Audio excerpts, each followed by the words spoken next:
Welcome back to Aviation and Dia, and today we bring you 8 aircraft with the worst reputation in history.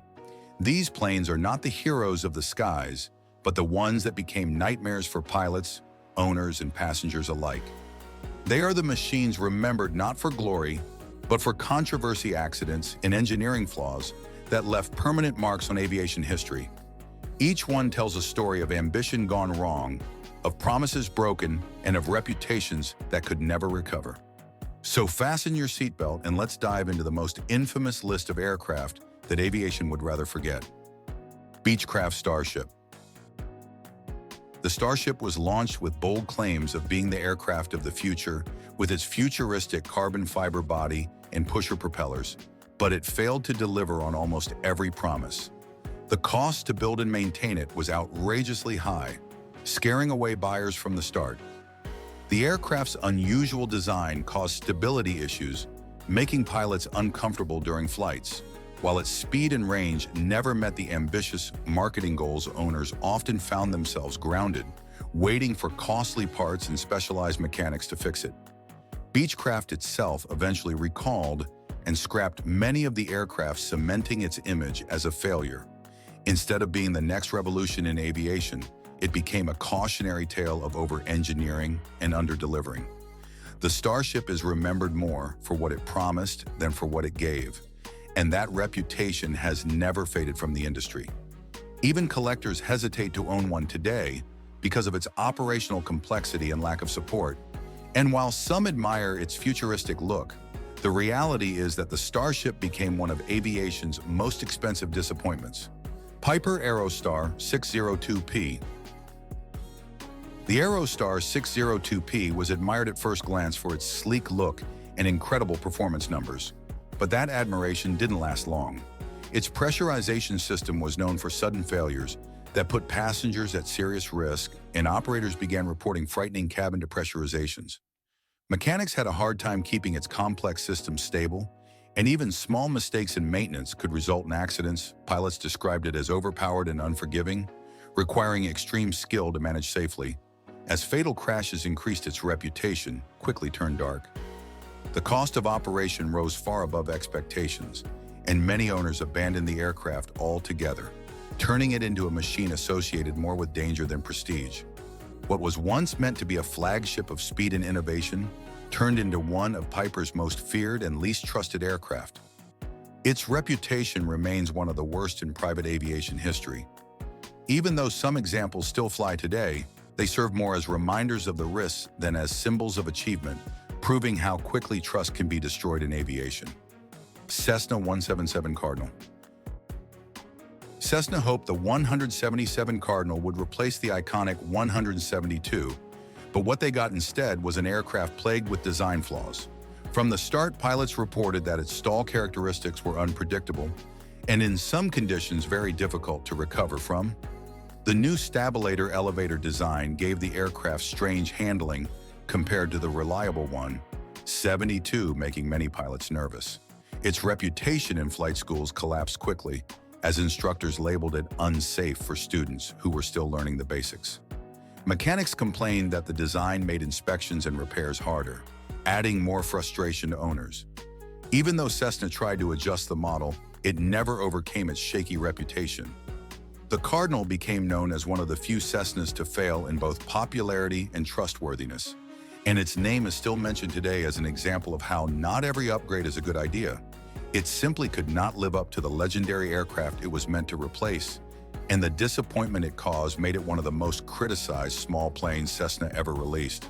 Douglas DC-10. The DC-10 was one of the most controversial wide-body jets ever built, gaining a reputation for disaster early in its career.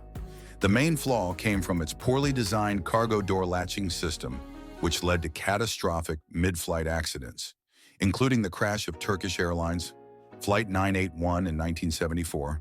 Hydraulic system vulnerabilities and other design shortcuts added to the growing list of safety concerns. The media quickly branded the DC-10 as unsafe, and passengers became terrified of flying in it. Airlines struggled to rebuild trust even after safety fixes were implemented, and the stigma stuck for decades. While many DC-10s later operated without major issues, the damage to its reputation was permanent. The aircraft's legacy is not just its service, but also the fear it inspired and the tragic lessons it forced the industry to learn. Its story is a warning that cutting corners in design can destroy confidence forever. Even though the DC-10 did eventually serve reliably in cargo operations, its place in history is still overshadowed by the disasters that defined its early years. De Havilland Comet. The de Havilland Comet holds the honor of being the world's first commercial jet airliner, but also the tragedy of being one of the first big failures. A series of mysterious crashes in the 1950s shocked the world, and investigators discovered that its square windows were causing dangerous metal fatigue. Cracks spread through the fuselage until the planes literally tore apart mid-flight. These disasters destroyed public trust in the Comet and forced a massive redesign. Even though later versions were safer, the damage was already done. Passengers avoided the aircraft and airlines moved to competitors like Boeing and Douglas. The Comet went from symbol of progress to a painful reminder of how dangerous early mistakes could be. Its reputation was so damaged that it never fully recovered, and today it is remembered more for its tragedies than its innovation. It became the classic example of how design errors can define an entire aircraft's legacy, and a lesson still taught in aviation engineering schools today. Beechcraft Duchess 76. The Duchess 76 was introduced as a promising twin-engine trainer, but soon proved to be a disappointment for flight schools and private operators. Its engines were unreliable, and the aircraft's single-engine performance was dangerously poor.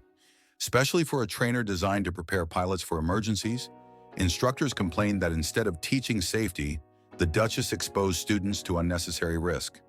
Maintenance was more expensive than competing trainers, and operators quickly abandoned it. Its short production run reflected just how poorly it was received in the market. What should have been a safe, reliable option for schools became one of Beechcraft's most criticized aircraft. Today, the Duchess is remembered not as a helpful stepping stone for pilots, but as a risky investment that brought more fear than confidence. Its reputation never improved, and it remains a footnote in aviation history for all the wrong reasons. Even collectors rarely consider it a worthy purchase, showing just how little value it holds today. Convair 880. The Convair 880 was designed to challenge Boeing and Douglas in the jetliner race, but instead it turned into a spectacular failure. The aircraft was very fast, but its small passenger capacity made it financially unworkable for most airlines. High operating costs quickly erased any advantage it had over competitors, and parts became difficult to manage. Airlines that invested in the 880 found themselves losing money and regretting the purchase. To make matters worse, a number of accidents and incidents damaged its reputation with the flying public. Passengers saw it as unreliable and unsafe, while airlines saw it as a drain on resources. In the end, Convair lost so much money that they abandoned the commercial jet market entirely. The 880 became a case study in poor planning and bad timing, remembered today as one of the most regrettable business decisions in aviation. Its reputation as a failure has lasted longer than the aircraft itself, and it remains a textbook example of a jet that looked good on paper, but failed in reality. Fairchild Dornier 328 JET. The 328 JET was supposed to bring efficiency and modern design to regional airlines, but it ended up being a disappointment for almost everyone involved. Its operating costs were too high for its size, making it an expensive burden instead of a practical solution.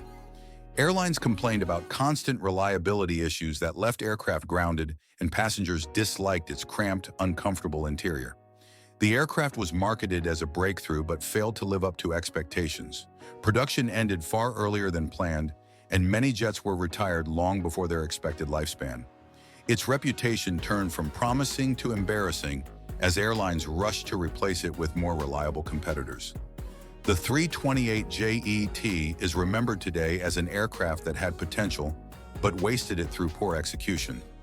Instead of leading the regional jet market, it became another cautionary tale of ambition that fell short and a reputation that could not be saved. It stands as a reminder that innovation without balance and reliability can turn into one of aviation's biggest disappointments. And there you have it, 8 aircraft with the worst reputation in history. Some failed because of tragic accidents, others because of engineering mistakes, and others simply because they could not be trusted by pilots or passengers. If you enjoyed this video, don't forget to leave a like, subscribe to Aviation India, and let us know in the comments which aircraft you want us to cover in the next episode.